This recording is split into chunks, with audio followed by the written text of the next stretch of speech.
Shooting లొకేషన్‌లో వేరే shooting లొకేషన్‌లో అనిపించిందా? గూన్స్‌ని చూస్తే? లేదు, నాకు చాలా అనిపించేవండి చిన్నప్పటి నుంచి. తాళి కడుతున్నప్పుడే ఆపండి అంటారు. ఏమ్మ ముందు రావచ్చు కదరా, లేకపోతే తర్వాతరా. అలాగే పోలీసులు కూడా క్లైమాక్స్లో రావటం అనేది మనం చిన్నప్పటి నుంచి చూస్తున్నాం. అలాగే ఎవడైనా తిడుతుంటే నాకు ఎప్పుడు డౌట్ అండి. వాడి తిట్లన్నీ వింటాం. నేను అది చేస్తాను, నేను ఇది ఈ మధ్య ఈ 80స్లో కొత్త ఇంకో సినిమాలు వచ్చేవి.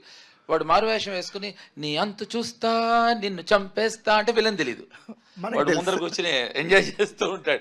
పాట వాడికే పాడతారు. అలా నాకు చాలాసార్లు అనిపించేదండి. ఇతను స్ఫూర్తితో ఇప్పుడు ఏమవుతుందో తెలుసా అండి, ఎవరైనా మాట్లాడుతుంటే నచ్చకపోతే ఏ ఆపు అనే అవకాశం ఈ సినిమాతో మొదలవుతుందండి ఖచ్చితంగా. నాకు చాలాసార్లు అనిపించేది. అనిపించిన నాకే హాయిగా నా చేతే అనిపించాడండి. చాలా రిఫ్రెషింగ్‌గా ఉంది సార్ మీ క్యారెక్టర్.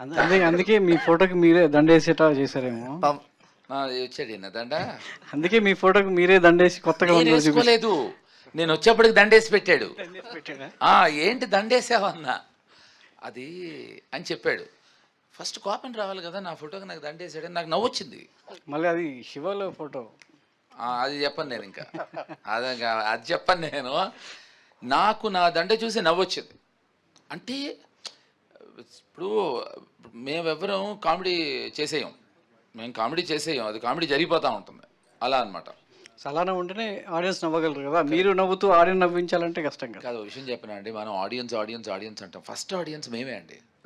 ఇప్పుడు సెట్లో మనం చేస్తుంది, సెట్లో వాళ్ళు నవ్వితే దర్ ఆల్ ఆడియన్స్ అండి. మనం ఎక్కడో తెలియని ఆడియన్స్ అనేది అది ఎక్కడి నుంచి ఎవరు కాయిన్ చేశారో తెలియదు. కొత్తగా ఇంకోటి మొదలెట్టారు, ప్రేక్షక దేవుళ్ళు అని. ఎవడరా అది కాయిన్ చేసింది? చంపుతున్నారండి.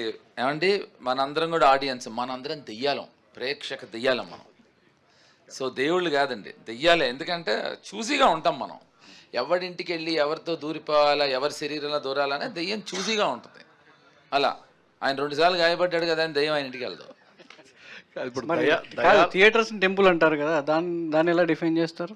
ఏమండి, first and foremost theatre temple అయితే మీరు స్నానం చేసి వెళ్తున్నారా టెంపుల్కి? గర్ల్ ఫ్రెండ్తో పక్కన కూర్చుని సినిమా చూస్తున్నారా? టెంపుల్లో అవన్నీ చేస్తారా అంటే ఎవడు? ఏమండి, theatre is a creative place. You go there to get entertainment. టెంపుల్కి ఎంటర్టైన్మెంట్కి వెళ్తామండి. ఇది ఏంటంటే కాయినింగ్ చేస్తాం అన్నమాట, బాగుంటాయని. అది నచ్చి, సౌండింగ్ నచ్చి మిగతా వాళ్ళు ఫాలో అవుతారు. జేడి గారు, మీ టీమ్ రామ్ గోపాల్ వర్మ గారు కానీ మీరు కానీ నాట్ ఓన్లీ యాక్టర్స్, మీ టీంలో ఇంటెన్స్ రైటర్స్ ఉండేవారు. బట్ అదంతా కూడా ఇప్పుడు ఆగిపోయింది. అనురాగ్ కశ్యప్ గారు కూడా రైటర్ అనేసి యాక్టర్ అయిపోయాడు. సో అదంతా అంటే కంప్లీట్గా షట్ డౌన్ అయిపోయిన పరిస్థితి ఉంది, ఆ ఇంటెన్స్ రైటింగ్ అనేది. సో అది ఆ ఫీలింగ్ అనేది ఉందా? మీరు కూడా ఒక ఇంటెన్స్ రైటింగ్ డైరెక్షన్ చేశారు కదా. కరెక్ట్ అండి. అంటే it's a very very thoughtful question. But what I'm saying is sir, ఇప్పుడు పెండి కొద్దీ రొట్టె. ఇప్పుడు సపోజ్ రేపు బాను సినిమా తీసి నాకు ఒక ఇంటెన్స్ రైటింగ్ స్టోరీ కావాలంటే, లేదా తను ఒక ఇంటెన్స్ స్టోరీ కావాలంటే probably we would come up with that. ఇప్పుడు as you know the trend is, చెప్పే కదండి, ఈ ప్రేక్షక దేవుళ్ళకి నచ్చిందని ఏదో ఒక ట్రెండ్ ఉంటే, ఇప్పుడు బాంబేలో కొత్త ట్రెండ్ ఏంటి తెలుసా మీకు?